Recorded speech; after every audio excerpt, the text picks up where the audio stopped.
ان کے ساتھ بھی ہے. یہ کہہ رہے ہیں کہ اللہ میرے ساتھ ہے, رب میرے ساتھ ہے. تو اللہ تعالیٰ نے فرمایا نکلنے کا راستہ ہم بتاتے ہیں. فَأَوْحَيْنَا إِلَى مُوسَىٰ أَنِ اضْرِب بِّعَصَاكَ الْبَحْرَ, ہم نے کہا کہ اے موسیٰ تم اپنے عصا کو دریا پر مارو. ذرا کسی تالاب میں اپنی لاٹھی مار کر کے دیکھو, راستہ بنے گا؟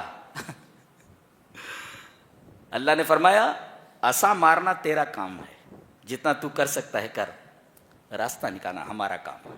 جی جیسے ہی انہوں نے اپنے عصا کو دریا کے اوپر مارا, فَانْفَلَقَ, انفلاق کا مطلب ہوتا ہے کوئی چیز جڑی ہوئی ہو اور الگ ہو جائے, دو حصوں میں بٹ جائے اور بیچ میں کوئی راستہ بن جائے, اس کو انفلاق بولتے. فَانْفَلَقَ فَكَانَ كُلُّ فِرْقٍ كَالطَّوْدِ الْعَظِيمِ, پانی کی صفت یہ ہے سیلان, بہنا. یہاں اللہ تبارک و تعالی نے نوامی سے کون کو بدل دیا؟ لاز آف نیچر کو بدل دیا. پانی بہتا ہے, پہاڑ نہیں ہوتا, پتھر بنا کر کے کھڑا کر دیا اللہ. دریا بھی اس کے قبضے قدرت میں ہے, دریا کی ساری چیزیں اس کے قبضے قدرت میں, ہوا اس کے قبضے قدرت میں, زمین اور آسمان اس کے قبضے قدرت میں, وقت کی رفتار اس کے قبضے قدرت میں. یہ اللہ کی عظمت ہے. جو اللہ کو چھوڑ کر دوسرے لوگوں کے سامنے ہاتھ پھیلاتے ہیں, در حقیقت انہوں نے اللہ کی قدر نہیں جانی. وما قدر اللہ حق قدر, انہوں نے اللہ تبارک و تعالیٰ کی عظمت کو سمجھا ہی نہیں. نہیں تو زندہ کو چھوڑ کر مردوں سے کون مانگتا ہے؟ یہ جو سورہ ہے اس کا نام سورۃ الشعراء ہے. اس نام سے یہ سورہ اس وجہ سے نازل کی گئی کہ مشرکین نبی کریم صلی اللہ علیہ وسلم کو شاعر کہتے تھے, شاعر کہتے تھے. اللہ تبارک و تعالیٰ نے یہ سورہ نازل کر کے یہ بتایا ہے کہ شاعر میں اور ایک نبی میں بڑا فرق ہوتا ہے. آخر میں فرمایا گیا وَالشُّعَرَاءُ يَتَّبِعُهُمُ الْغَاوُونَ, شعراء کے پیچھے جو چلنے والے ہوتے ہیں وہ گمراہ ہوتے ہیں, غاؤن ہوتے ہیں. اور نبی کے پیچھے چلنے والے کون ہیں؟ وہ سب ہدایت یافتہ ہے. ان کے پیچھے چلنے والے بیکار لوگ ہوتے ہیں, اور نبی کریم صلی اللہ علیہ وسلم کو فالو کرنے والے, آپ کے پیچھے چلنے والے سب کریم لوگ ہوتے ہیں, کریم لوگ. بتایا گیا, فرمایا گیا کہ یہ جو شاعر ہوتے ہیں وَأَنَّهُمْ يَقُولُونَ مَا لَا يَفْعَلُونَ, یہ جو کہتے ہیں وہ کرتے نہیں ہیں. کسی مفسر نے لکھا ہے کہ يَعِظُونَ وَلَا يَتَّعِظُونَ, نصیحت کرتے ہیں یہ اپنے اشعار میں لیکن خود نصیحت قبول نہیں کرتے. وَيَنْهُونَ عَنِ الْمُنْكَرِ وَلَا يَنْتَهُونَ, برائیوں سے روکتے ہیں اپنے اشعار میں لیکن خود نہیں رکتے. جی شراب کو برا بتاتے ہیں لیکن اکثر شاعر شرابی ہوتے ہیں. تو ایک شاعر کی زندگی میں اور ایک نبی کی زندگی میں زمین اور آسمان کا فرق ہوتا ہے. اس وجہ سے یہ سورہ کریمہ نازل کی گئی کہ لوگوں کو معلوم ہو جائے کہ ایک نبی میں اور ایک شاعر میں کیا فرق ہوتا ہے. شاعر کے ہاں قول اور فعل میں تضاد ہوتا ہے, اور نبی کے ہاں نبی جو بول دیتا ہے اس پر عمل کر کے بتاتا ہے. یہ فرق ہے ایک شاعر میں اور ایک نبی کے اندر. اچھا, اس کے بعد اللہ سے ایکسیپشن کیا گیا, استثناء کیا گیا. سارے شعراء خراب نہیں ہوتے, بلکہ نبی کریم صلی اللہ علیہ وسلم کے صحابی حضرت حسان بن ثابت بھی شاعر ہیں. تو شاعری اگر تعمیری ہے تو مستحسن ہے اسلام کے نزدیک, اور ایسا شاعر اچھا ہے. اور وہ شاعر جس کے پاس ایمان نہ ہو, اخلاق نہ ہو, اس کو اسلام پسندیدگی کی نگاہ سے نہیں دیکھتا. جی جی, تعمیری شاعری کا ایک منظر دکھاتا ہوں ایک شعر کے اندر. ایک شاعر بہت اچھا کہتا ہے کہ بد نظر اٹھنے ہی والی تھی کسی کی جانب. بد نظر, کوئی لڑکی جا رہی ہے, بد نظر اٹھنے ہی والی تھی کسی کی جانب, اپنی بیٹی کا خیال آیا تو دل کانپ گیا. اس کو کہتے تعمیری شاعری.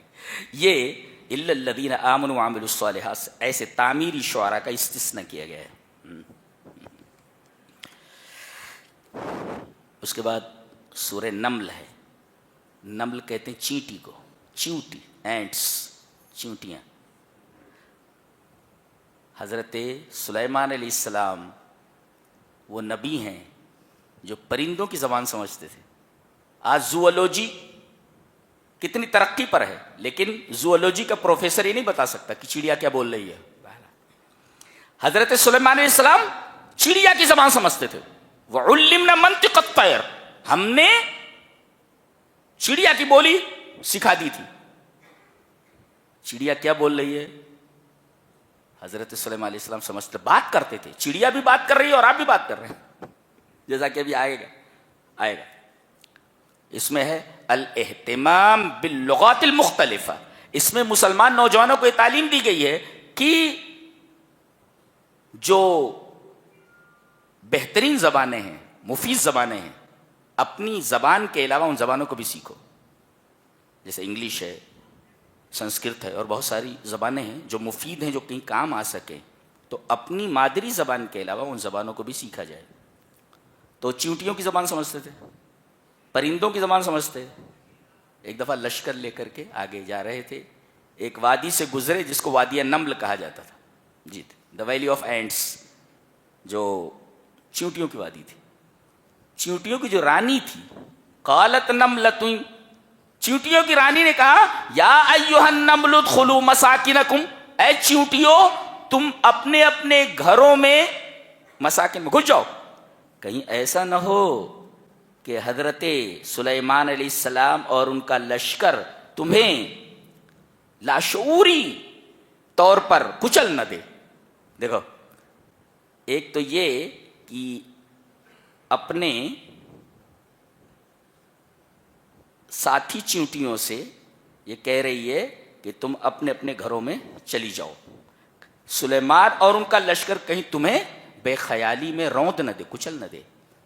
اس سے ایک مفسر نے بڑا اچھا نکتہ اخذ کیا ہے، وہ یہ کہ ہمیشہ حکمراں کو، سی ایم ہو یا کسی گاؤں کا پردھان ہو یا کسی عہدے پر ہو اور لوگ اسے چن کر لائے ہوں، اسے چاہیے کہ وہ اپنی رعایا کا ہمیشہ خیال رکھے، انہیں تکلیف نہ ہونے دے. دیکھو، یہ چیونٹی بول رہی ہے کہ اے چیونٹیوں تم سب اپنے اپنے بلوں کے اندر گھس جاؤ، کہیں ایسا نہ ہو کہ سلیمان اور ان کے لشکر کی طرف سے تم کو تکلیف پہنچ جائے. دوسرا نکتہ یہ لکھا گیا ہے کہ یہ چیونٹی یہ کہہ رہی ہے کہ اگر ہم لوگوں کو سلیمان علیہ السلام اور ان کا لشکر کچل دے گا تو جان بوجھ کر نہیں کچلے گا. وہم لا یشعرون، بے خیالی میں کچل دیں گے، دکھائی نہیں دیتے ہم، ہاں بے خیالی میں کچل دیں گے. یعنی چیونٹی کو بھی معلوم ہے کہ اگر سچا مومن ہے تو ٹیررسٹ نہیں ہوتا. جی، بلا وجہ چیونٹی کو تکلیف نہیں پہنچاتا تھے جا کے کسی انسان کو مارے. آج تو ایسا پیش کیا جا رہا ہے کہ اسلام ہی ٹیررزم کا مذہب ہے اور اسلام کے ماننے والے سب کے سب ٹیررسٹ ہیں، اور لفظ جہادی بولا جاتا ہے ان کے تعلق سے. جبکہ قرآن حکیم یہ بولتا ہے کہ ایک چیونٹی کہہ رہی ہے کہ اگر سچا مسلم ہے تو کبھی بھی دہشت گرد نہیں ہو سکتا، جان بوجھ کر کے کسی چیونٹی کو نہیں مار سکتا، جائے کہ کسی انسان کو قتل کرے، اس لیے کہ اسے معلوم ہے کہ ایک انسان کا قتل پوری انسانیت کا قتل ہے.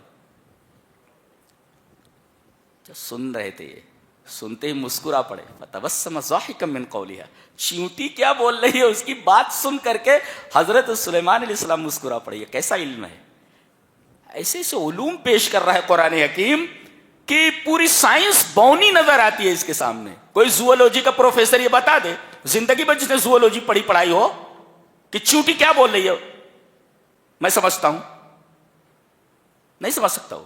اچھا، آگے بتایا گیا کہ سروے کیا حضرت سلیمان علیہ السلام نے. وَتَفَقَّدَ الطَّيْرَ فَقَالَ مَا لِيَ لَا أَرَى الْهُدْهُدْ، چڑیوں کا سروے کیا تو دیکھا ہدہد موجود نہیں ہے. بولے کہاں گیا؟ مَا لِيَ لَا أَرَى الْهُدْهُدْ أَمْ كَانَ مِنَ الْغَائِبِينَ، یہ گیا کدھر، میں اسے دیکھ نہیں رہا ہوں. اور بغیر بتایا گیا ہے یہ جرم کیا اس نے. لَأُعَذِّبَنَّهُ عَذَابًا شَدِيدًا أَوْ لَأَذْبَحَنَّهُ أَوْ لَيَأْتِيَنِّي بِسُلْطَانٍ مُبِينٍ، میں ضرور اس کو سزا دوں گا، اس کے بعد سخت سزا دوں گا، یا اس کو ذبح کر دوں گا، یا میرے پاس کوئی کھلی ہوئی دلیل لے آئے. دیکھو یہاں کہا کہ اگر جرم ناقابل معافی ہے تو اذبحن، سولی دے دی جائے، پھانسی دے دی جائے تاکہ معاشرہ ایسے مجرم سے پاک ہو جائے. لاز بہنو. اور اگر گناہ ہلکا ہے، جرم ہلکا ہے تو ہلکی سزا دے دو. عذاباً شدیدہ، گناہ بڑا ہے تو بڑی سزا دے دو. لیکن سزا دینے سے پہلے اولیاتین بسلطان مبین، مجرم کو اپنے حق میں بولنے کا پورا موقع دیا جائے. ڈائریکٹ اس کے بارے میں فیصلہ نہ کیا جائے، اسے بولنے دیا جائے کہ تیرے اوپر یہ الزام لگایا گیا ہے، تو اپنی اس صفائی میں کیا کہنا چاہتا ہے. اولیاتین بسلطان مبین. تھوڑی دیر ہوئی تھی کہ اڑتا اڑتا آیا، کہنے لگا ہدہد قال احطت بما لم تحط به، مجھے ایسا علم ہے جو علم آپ کو نہیں ہے. دیکھو لوگ کہتے ہیں کہ نبی کو غیب کا علم ہوتا ہے، پرندہ کہہ رہا ہے کہ میں ایسی بات معلوم ہے جو آپ کو معلوم نہیں. پرندے کا عقیدہ یہ ہے کہ نبی کو غیب کا علم نہیں ہوتا. قال فقال احطت بما لم تحط به، اور میں یہ بتا دوں کہاں گیا تھا میں. وجئتک من سبأ بنبأ یقین، میں شہر سبا چلا گیا تھا، یہاں سے 1500 میل کے فاصلے پر ہے، وہاں چلا گیا تھا. 1500 میل اڑتا اڑتا چلا گیا تھا یہ. اچھا. کہنے لگا میں بتاؤں وہاں میں نے کیا دیکھا. انی وجدت امرأۃ تملکہم، میں نے وہاں ایک عورت کو دیکھا جو حکومت کر رہی ہے. یعنی ایک پرندوں کو بھی تعجب ہوتا ہے کہ عورت حکمراں ہے. بولے ہاں تو انہی کو حکومت چل رہی ہے. اگر ہدہد ہوتا اور ان کے حالات دیکھتا تو کہتا بڑی عجیب بات ہے، انہی کی حکومت چل رہی ہے. انی وجدت امرأۃ تملکہم. اور اس کے پاس اللہ نے بہت کچھ دے رکھا ہے. وَأُوتِیَتْ مِن كُلِّ شَيْءٍ وَلَهَا عَرْشٌ عَظِيمٌ، اور اس کا ایک بہت بڑا عرش، تخت ہے بہت بڑا، اس پر بیٹھتی ہے وہ شان سے. اور کہنے لگا، تقریر چالو ہے اس کی، وَجَدتُّهَا وَقَوْمَهَا يَسْجُدُونَ لِلشَّمْسِ مِن دُونِ اللَّهِ، یہ اللہ کے علاوہ یہ سورج کی پوجا کر رہے ہیں. وَزَيَّنَ لَهُمُ الشَّيْطَانُ أَعْمَالَهُم، شیطان نے ان کے عملوں کو بہت خوبصورت بنا دیا ہے. فَصَدَّهُمْ عَنِ السَّبِيلِ فَهُمْ لَا يَهْتَدُونَ، یہ اللہ کے راستے سے ہٹ گئے ہیں اور یہ ہدایت یاب نہیں. اس کا مطلب یہ کسی پرندے کو اگر توحید، پرندے کو گفتگو کرنے کے لیے کہا جائے تو سب سے پہلے گفتگو کرے گا تو توحید کے اوپر گفتگو کرے گا.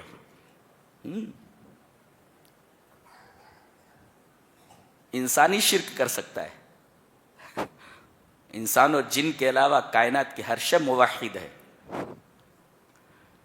اس کا مطلب ہے کہ شرک کرنے والا پوری کائنات سے الگ ہو جاتا ہے، اس لیے کہ پوری کی پوری کائنات موحد ہے، اللہ کے حکموں پر چل رہی ہے. اور تم اگر اللہ کے حکموں پر نہ چلو، اللہ کے ساتھ کسی کو شریک کرو تو پوری کائنات سے الگ ہو جاؤ گے. تم پوری کائنات سے کٹ جاتا ہے مشرک، اتنا بڑا مجرم ہے وہ.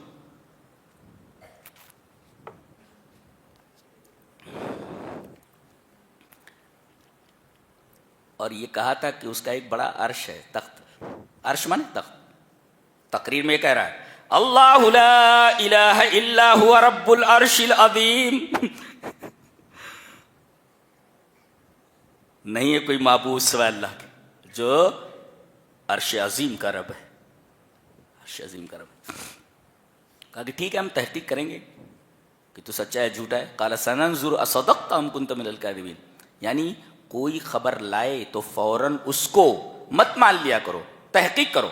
کوئی آیا اور آپ کے کان میں کچھ کہہ دیا، ارے وہ فلاں آدمی تو تم کو ایسا کہہ رہا تھا، میں دیکھ لیتا ہوں، میں دیکھ لیتا. ارے بھائی تحقیق کر. اگر اس آیت کریمہ کے اوپر کوئی عمل کر لے تو معاشرے کے اندر بہت سارے فسادات اور معاشرے کے اندر بہت ساری برائیاں اور لڑائیاں ختم ہو جائیں. آدمی کو تحقیق کرنا چاہیے نا کہ اس نے کہا کہ نہیں کہا. میں دیکھ لیتا ہوں اس کو، میں دیکھ لیتا ہوں. بولے وہ پہلے تحقیق کرنا، یہ تو کوئی خبر لایا ہے. حضرت سلیمان یہ کہہ رہے قال سننظر، ہم غور کریں گے، اصدقت ام كنت من الكاذبین، سچا ہے کہ جھوٹا ہے. اس کے بعد اس نے عرش کا حوالہ دیا تھا، بڑا تخت ہے. حضرت سلیمان علیہ السلام نے دربار میں فرمایا قال یا ایھا الملأ ایکم یاتینی بعرشها قبل ان یاتونی مسلمین. 1500 میل کے فاصلے سے وہ جس تخت پر بیٹھتی ہے اس کو اٹھا کر کون لاتا ہے؟ قال عفریت من الجن، ایک طاقتور جن کھڑا ہوا اور کہا کہ دربار برخاست ہونے سے پہلے میں وہ تخت لے آؤں گا. یہ کوئی آدھا گھنٹہ 1 گھنٹہ میں.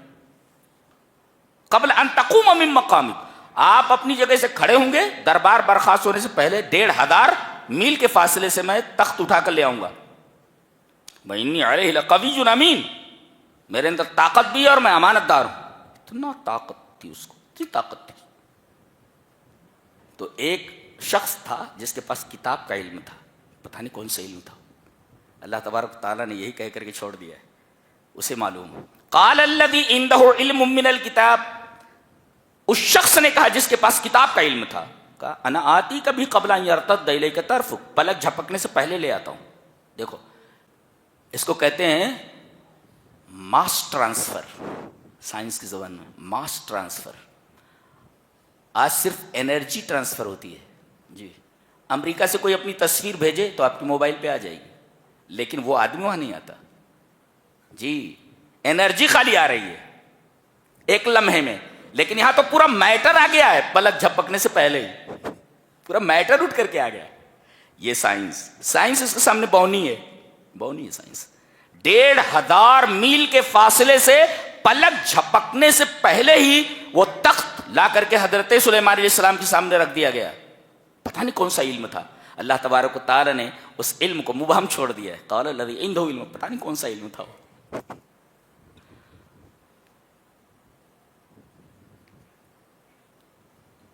قرآن میں وہ علم ہے پتہ نہیں, ہو سکتا ہے, ہو سکتا ہے. قال الذی عنده علم من الکتاب, کتاب کا کوئی علم تھا, 1500 میل کے فاصلے سے پلک جھپکتے ہی تخت کو لے کر آ گیا. یعنی ماس ٹرانسفر ہو گیا جی.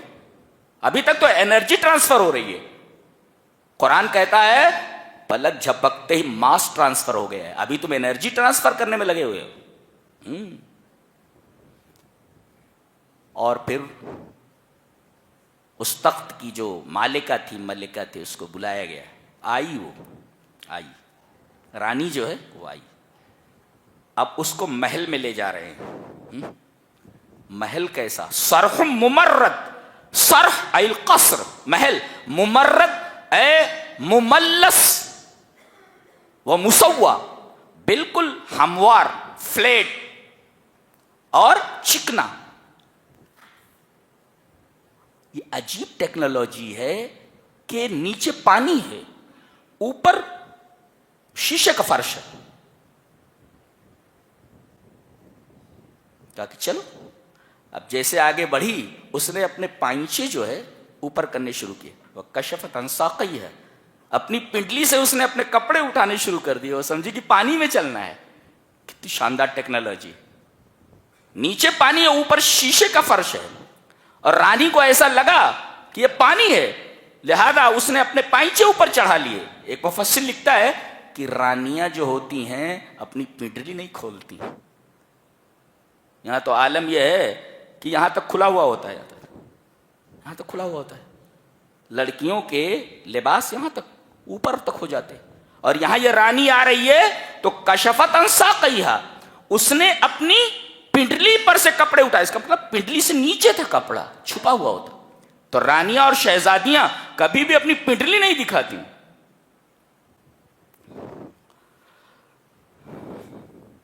کسی شاعر نے بہت اچھا کہا ہے کہ کمی لباس کی تن پر عجیب لگتی ہے, کمی لباس کی تن پر عجیب لگتی ہے, امیر باپ کی بیٹی غریب لگتی ہے. ذرا اچھے کپڑے پہنا دے بھائی, پورے کپڑے پہنا دے, پورے کپڑے پہنا دے بھائی.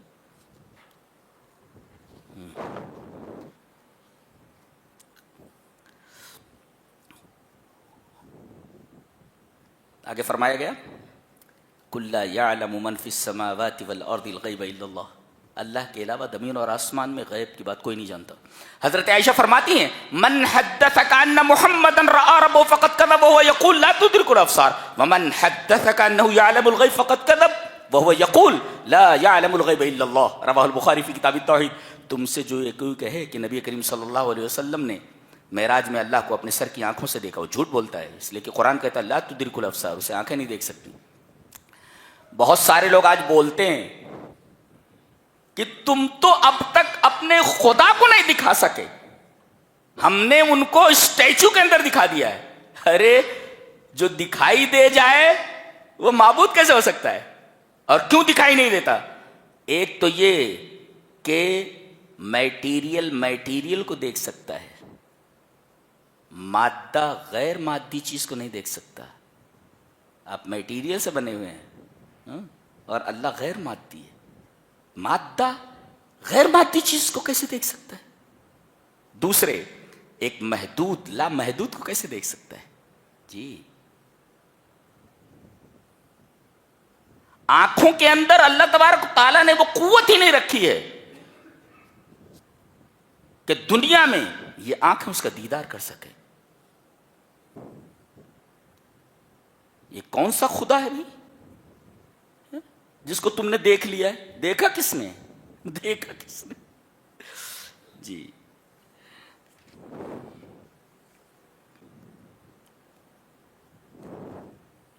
آگے سورہ قصص ہے، فرعون اور موسیٰ کا واقعہ بیان کیا جا رہا ہے.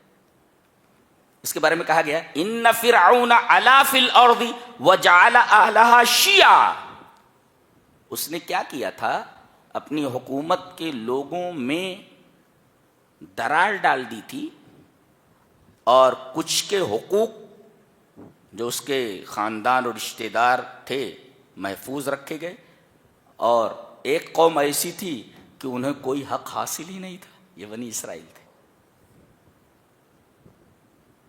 ایک مفسر نے بڑا اچھا لکھا ہے ان تکریس الفرقۃ وتوظیفها لصالح السیاست منہج فرعونی. کہتے ہیں کہ ڈیوائڈ اینڈ رول کا جو فلسفہ ہے، ڈیوائڈ اینڈ رول کا جو میتھڈ ہے کہ لڑاؤ، تقسیم کرو اور حکومت کرو، یہ فرعون کا میتھڈ ہے. یہ اس نے سکھایا. تو سیاست کے مفاد کے لیے لوگوں کو فرقوں میں بانٹ دینا، کسی کے لیے سارے حقوق محفوظ ہوں اور کسی کو ایک ایک حق کے لیے ترسایا جائے، یہ فرعونی میتھڈ ہے. یہ فرعونی میتھڈ ہے. جی اس کا کام یہی تھا فرعون کا. حضرت موسیٰ علیہ السلام اور نبی کریم صلی اللہ علیہ وسلم کی زندگی میں ایک گہری مماثلت ہے، ایک گہری مشابہت ہے. کیا؟ نبی کریم صلی اللہ علیہ وسلم جب مکہ سے اپنے گاؤں سے نکلے، اپنے شہر سے نکلے اور مدینہ آئے تو 8 سال بعد پھر مکہ آیا. 8 سال لگے واپس ہونے میں. 8 سال بعد مکہ آئے. اور حضرت موسیٰ علیہ السلام جب مصر سے بھاگ کر مدین آئے تو وہاں بکریاں چرا رہے تھے، اور یہ بھی 8 سال کے بعد پھر وہیں پہنچے جہاں سے یہ نکلے تھے. اس طرح حضرت موسیٰ علیہ السلام اور جناب محمد الرسول اللہ صلی اللہ علیہ وسلم کی زندگی میں بڑی گہری مماثلت ہے. جی اور انبیاء بنی اسرائیل کا سب سے معزز نبی ہے، بہت بڑا عالم ہے، بہت بڑا عالم. یہ جب پیدا ہوئے تو حکم یہ تھا کہ لڑکے جو پیدا ہوں ان کو قتل کر دیا جائے. یہ پیدا ہوئے حضرت موسیٰ. ان کی ماں گھبرا گئی، کیا کریں؟ لوگوں نے بتا دیا ہوگا، عورتوں نے بتا دیا ہوگا. اور عورتیں کوئی چیز دیکھ لے تو اپنے پیٹ میں نہیں رکھ سکتی، وہ الا ماشاء اللہ. وہ کسی نے کہا نہیں. 2 عورتیں اگر بات کرتے ہوئے خاموش رہتی ہیں، دھیرے دھیرے بات کرتی ہیں، تو سمجھو کہ ڈاٹا ٹرانسفر ہو رہا ہے. بالکل. اور اگر کہہ دیں ارے ہمیں کیا لینا دینا ہے اس سے، سمجھو کہ مکمل ڈاٹا ٹرانسفر ہو چکا ہے. اب یہ دوسری طرف ٹرانسفر ہونے کی راہ دیکھ رہا ہے، ٹرانسفر ہونا چاہتا ہے. جی تو عورتوں نے بتا دیا ہوگا کہ بھئی ان کے ہاں بچہ پیدا ہوا ہے، لڑکا پیدا ہوا. اب حضرت موسیٰ علیہ السلام کی والدہ گھبرا گئی. اللہ تبارک و تعالیٰ نے ان کے پاس وحی کی. وَأَوْحَيْنَا إِلَىٰ أُمِّ مُوسَىٰ أَنْ أَرْضِعِيهِ، ان کو دودھ پلا دو. فَإِذَا خِفْتِ عَلَيْهِ فَأَلْقِيهِ فِي الْيَمِّ وَلَا تَخَافِي وَلَا تَحْزَنِي إِنَّا رَادُّوهُ إِلَيْكِ وَجَاعِلُوهُ مِنَ الْمُرْسَلِينَ. ایسا کرو، دودھ پلا دو ان کو. دودھ پلانے کے بعد ایک تابوت میں ان کو رکھ کر کے حوالے دریا کر دو. کمزور ہیں، چھوٹے بچے ہیں، شیر خوار بچے ہیں، ان کو تابوت میں رکھ کر کے یم میں ڈال دیا گیا. یم یعنی دریا میں ڈال دیا گیا. اللہ تبارک و تعالیٰ نے اس کمزور کو دریا سے بچا لیا. اور ایک طاقتور تھا وہ بھی یم میں آیا، اس کے لیے بھی وہ لفظ استعمال کیا گیا. یم فرعون طاقتور تھا، دریا میں آیا اور ہلاک کر دیا گیا. دریا وہی ہے، فیصلے الگ الگ ہیں. ایک کمزور کے حق میں فیصلہ ہوا کہ اسے بچا لیا جائے. سمندر کو حکم ہوا کہ موسیٰ کو کوئی تکلیف نہیں ہونی چاہیے، موسیٰ بچ گئے. اور فرعون کے بارے میں حکم ہوا بچنا نہیں چاہیے، لہذا ڈبو دیا گیا. دریا وہی ہے، ایک کمزور کو بچا لیا گیا اور ایک طاقتور کو ڈبو دیا گیا. یہ اللہ کے فیصلے ہوتے. ایک ہی چیز ایک آدمی کے لیے رحمت اور دوسرے کے لیے زحمت.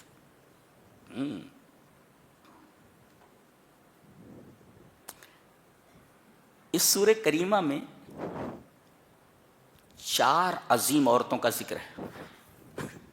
4 عظیم عورتیں کون کون؟ ایک تو موسیٰ علیہ السلام کی ماں جی، اور دوسرے ان کی بہن موسیٰ کی. اس لیے کہ جب ان کو تابوت میں رکھ کر کے حوالے دریا کیا گیا تو ان کی ماں نے کہا دیکھتی جانا ذرا دور سے کہ یہ تابوت کدھر جاتا ہے. یہ بہن دور سے اپنے بھائی کی تابوت کو دیکھتی جا رہی ہے. دنیا کی سب سے بہترین جاسوس ہیں کہ نگاہ بھی رکھو اور پتہ بھی نہ چلے کہ کس چیز پر نگاہ رکھی جا رہی ہے. یہ ان کی بہن ہے. بہنوں کو اپنے بھائیوں سے بڑی محبت ہوتی ہے، لہذا ان کے حقوق ہمیشہ اپنے ذہن میں رکھو. تو ایک تو آپ کی ماں ہے اور دوسرے آپ کی بہن ہیں اور تیسرے آپ کی بیوی ہیں. مدین گئے تھے اور وہاں جو حضرت شعیب سے ان کی بیٹی سے آپ نے شادی فرمائی، وہ بیوی ہیں. اور ایک ان کی سالی ہیں. اس لیے کہ جب یہ مدین پہنچے تو 2 لڑکیوں کو دیکھا کہ وہ اپنی بکریاں لیے کھڑی ہیں اور تمام چرواہے کنویں سے پانی پلا رہے ہیں. تو ایک تو آپ کی بیوی ہیں، دوسرے آپ کی سالی ہیں. یہ کتنے ہو گئے؟ 4. ایک 5ویں بھی ہیں، 5ویں عورت. 5 عورتوں کا تذکرہ ہے. 5ویں کون ہے؟ ان کو بچانے والی جن کی وجہ سے یہ بچ گئے.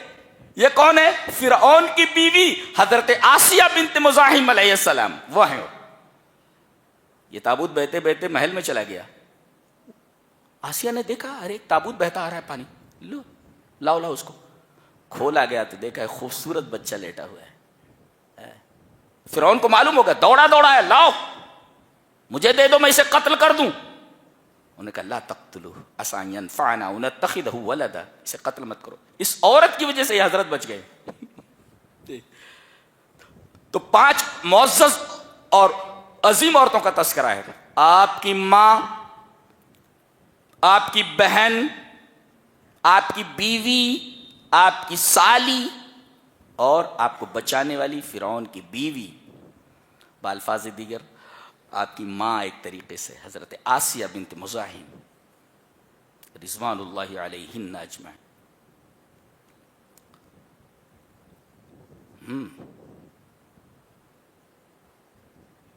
4 عورتوں کا تذکرہ ہے. اچھا، ایک دفعہ حضرت موسیٰ علیہ السلام باہر نکلے تو دیکھا ایک اسرائیلی اور ایک قبطی، یہ دونوں آپس میں لڑ رہے ہیں. اب ان کو دیکھ کر اسرائیلی پکار اٹھا، ارے دیکھو مجھے مار رہا ہے یہ. حضرت موسیٰ علیہ السلام کہہ رہے کیا ہے، چل چھوڑ. تو ذرا کچھ زیادہ بننے لگا ہوگا. حضرت موسیٰ علیہ السلام نے ایک فائٹ مارا، میں مر گیا ہوں. فوقدہ موسیٰ فقضى علیہ، ایک ہی فائٹ میں مر گیا ہوں. ایک ہی فائٹ میں مر گیا. کہتا جلالی پیغمبر دے. فوقدہ وقت زمانے فائٹ، ایک فائٹ مارا مر گیا ہوں. فوقدہ موسیٰ فقضى علیہ. جی کہنے لگے یہ تو شیطانی عمل مجھ سے ہو گیا، وہ بہت بڑا گناہ ہو گیا مجھ سے، ایک بے گناہ مارا گیا. لیکن پتہ نہیں چل رہا تھا کہ اس کا قاتل کون ہے. ہو از دا کلر. اس لیے کہ اللہ جان رہا ہے، حضرت موسیٰ علیہ السلام جان رہا ہے، اور یہ جو ہے یہ بدماش یہ جان رہا ہے جس کی وجہ سے وہ آدمی مارا گیا. دوسرے دن پھر دیکھا کہ کسی فرعونی سے لڑ رہا ہے. حضرت موسیٰ سمجھ گئے فسادی یہی ہے. تو کبھی کبھی اپنے لوگ بھی فسادی ہو جاتے, بدماش ہو جاتے ہو جی, غلطی اسی کی تھی. اب حضرت موسیٰ علیہ السلام بڑھے, فائٹ تو دیکھ چکا تھا, فائٹ کا جو پاور تھا دیکھ چکا تھا. وہ سمجھ گیا کہ غلطی میری دکھائی دے رہی ہے اور موسیٰ علیہ السلام ضرور مجھے مارنے والے ہیں. جیسے حضرت موسیٰ علیہ السلام آگے بڑھے, کہنے لگا قال یا موسیٰ اتريد ان تقتلنی کما قتلت نفسا بالامس, اے موسیٰ کیا تم مجھے اس طرح قتل کرنا چاہتے ہو جیسے تم نے کل ایک آدمی کو مار ڈالا تھا. دیکھو یہ اپنا آدمی ہے, یہ اپنا آدمی. اب لوگوں کو معلوم ہو گیا, پلان بننے لگا موسیٰ علیہ السلام کو قتل کر دیا جائے بلا کر کے. کرے ان تريد الا ان تكون جبارا في الارض وما تريد ان تكون من المصلحين. تم زمین میں دادا بننا چاہ رہے, جبار مانے دادا بننا چاہ رہے, اور تم اصلاح کرنے والوں میں سے نہیں ہو. اب دیکھیے سب سے بڑا مصلح تو یہ ہے, لوگوں سے لڑتا پھر رہا ہے, لوگوں سے لڑتا پھر رہا ہے اور سب سے بڑا مصلح بنا ہوا ہے. تو گاؤں کے دور علاقے میں ایک آدمی رہتا تھا, وہ ایمان لا چکا تھا. اسے معلوم ہو گیا, دوڑا دوڑا آیا. وجاء رجل من اقصى المدینة یسعى, یہ نہیں کہا کہ آیا, دوڑتے ہوئے آیا. اس کا مطلب یہ ہے کہ دین کا کوئی کام ہو یا کوئی خطرہ ہو تو آدمی کو سستی نہیں برتنی چاہیے, دوڑ کر کے اس کی خبر دینی چاہیے. یہ دوڑتا ہوا قال یا موسیٰ ان الملأ یأتمرون بک لیقتلوک فاخرج انی لک من الناصحین, نکل لو اس لیے کہ تمہارے قتل کا پلان بن رہا ہے. فخرج منها خائفا يترقب, نکل پڑے. یہ چلتے چلتے چلتے چلتے وہاں مدین پہنچ گئے. اللہ اکبر, پیر زخمی ہیں, بھوکے ہیں, پیاسے ہیں جی. ولما ورد ماء مدین, دیکھو یہاں پر یہ دو لڑکیاں ملی. یہاں پر ایک درخت کے نیچے بیٹھ گئے اور دیکھا کہ سامنے ایک کنواں ہے, وہ چرواہے آ رہے ہیں اپنے اپنے جانوروں کو پانی پلا کر نکل جا رہے. دو لڑکیاں ایک طرف کھڑی ہوئی ہیں اپنے مویشیوں کو روکے ہوئے. حضرت موسیٰ علیہ السلام ان کے پاس آئے. قال ما خطبکما, کیا بات ہے؟ کہا کہ ہم لوگوں کو مجبوراً کام کرنا پڑ رہا ہے. وابونا شیخ کبیر, ہمارے ابا بہت بوڑھے ہیں, کام نہیں کر سکتے. پتہ یہ چلا کہ عورت پردے کے دائرے میں رہ کر کے کام کر سکتی ہے اگر گھر میں کوئی کمانے والا نہ ہو. وابونا شیخ کبیر, ہمارے والد بڑے بوڑھے ہیں, ہم کو یہ کام کرنا پڑا. اور جب تک یہ چرواہے اپنی بکریوں کو, اپنے جانوروں کو پانی پلا کر نہ چلے جائیں, ہم لوگوں کو رکنا پڑتا ہے. حضرت موسیٰ علیہ السلام گئے اور اللہ تعالیٰ نے جو طاقت عطا فرمائی, بھوکا آدمی ہے لیکن پھر بھی دیکھو اللہ نے کیا طاقت عطا فرمائی.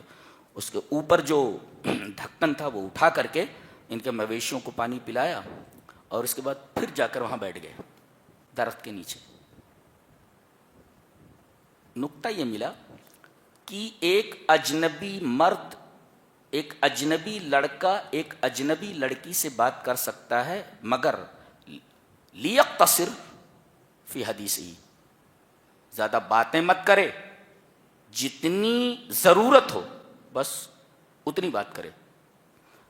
لڑکیوں نے جواب دیا قالت, لڑکیوں کو بھی چاہیے کہ ذرا چونچلے مت کرتے بیٹھے, اتنا ہی جواب دے, تجیب بقدر الحاجہ, ضرورت کے تحت جواب دے, اگر بات کرنے کی ضرورت پڑے تو. پھر دونوں چلی گئی. فرمایا گیا کہ ان میں سے ایک جو تھی قالت لا نسقي حتى يصدر الرياح فجاءت احداهما تمشي على استحياء, دونوں چلی گئیں. اس کے بعد ان میں سے ایک آ رہی ہے جی اور حیا کے اوپر چل رہی ہے. حیا کے اوپر, حیا کے اوپر چلنے کا مطلب,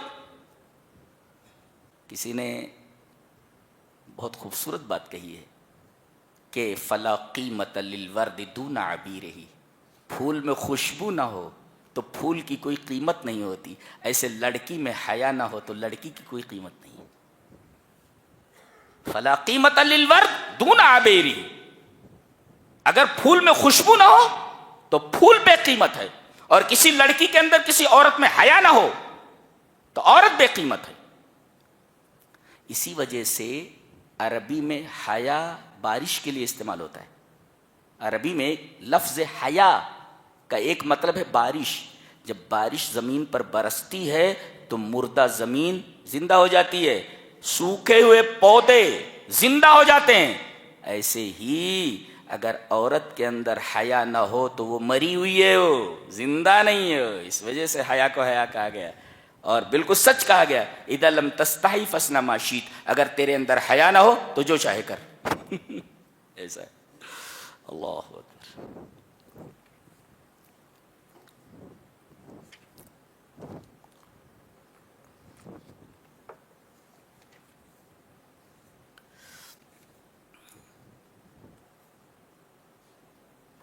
آگے فرمایا گیا کہ جن کی تم عبادت کرتے ہو اللہ کو چھوڑ کر کے, یہ رزق کے مالک نہیں ہے. آدمی اللہ کو چھوڑ کر کے کہیں بھی جاتا ہے اور اپنی جبین رگڑتا ہے, ایک ہی مقصد ہوتا ہے رزق. اللہ نے فرمایا ان الذین تعبدون من دون اللہ لا یملکون لکم رزقا, وہ رزق کے مالک نہیں ہے. فابتغوا عند اللہ الرزق, اللہ کے پاس رزق تلاش کرو. واعبدوہ واشکروا لہ الیہ ترجعون, یعنی رزق کا مالک صرف اللہ ہے اور اللہ ہی سے ہمیں رزق مانگنا چاہیے. آخر میں شرک کی ایک بڑی شاندار مثال دی گئی ہے. دیکھیں غور سے سنیں, اس کے بعد بات ختم کرتے ہیں. مثل الذین اتخذوا من دون اللہ اولیاء کمثل العنکبوت, ان لوگوں کی مثال جنہوں نے اللہ کے علاوہ سہارے بنا لیے ہیں کہ اللہ کے علاوہ بھی سہارے, کمثل العنکبوت, مکڑی کی طرح, لائک اے اسپائڈر, ایک مکڑی کی طرح. اتخذت بیتا, جس نے گھر بنایا. وَإِنَّ أَوْهَنَ الْبُيُوتِ لَبَيْتُ الْعَنْكَبُوتِ, اور دنیا میں سب سے کمزور گھر مکڑی کا گھر ہوتا ہے. جی لو کانوا یعلمون, کاش یہ جانتے ہو. اس پر ہم بحث کرنا چاہیں گے. مکڑی جس میٹیریل سے گھر اپنا بناتی ہے, میٹیریل کہاں سے آتا ہے؟ من الداخل ام من الخارج, اندر سے آتا ہے, باہر سے نہیں. اس لیے کہ وہ جو لیس دار چیز جس سے اس کا گھر بنتا ہے اس کے اندر سے نکلتا ہے, باہر سے میٹیریل نہیں آتا. ہمیں گھر بنانا ہو تو میٹیریل باہر سے منگاتے ہیں. اس کو باہر سے میٹیریل منگانے کی ضرورت نہیں ہے, اس کا میٹیریل گھر کا اندر ہی ہے. اس کا مطلب یہ ہے کہ شرک اور بدعت یہ آدمی کے اپنے بنائے ہوئے ہوتے ہیں, اور توحید جو ہے یہ باہر سے آتی ہے, اللہ کے وحی سے آتی ہے. جی اللہ کی وحی سے. اور اس کا پورا میٹیریل کس کا؟ مکڑی کے جالے کا پورا میٹیریل خود مکڑی کے اندر سے نکلتا ہے. لہذا بدعت بھی خود ساختہ ہے اور شرک بھی خود ساختہ ہے. توحید یہ وحی الہی کے ذریعے معلوم ہوتا ہے. اور دوسرے دیکھیں, یہ جو جالا بنایا گیا ہے سب سے کمزور گھر ہے یہ مکڑی کا گھر. اس میں نہ تو دروازے ہیں, نہ اس میں دیواریں ہیں, نہ اس میں چھت ہے, نہ اس میں کھڑکیاں ہیں.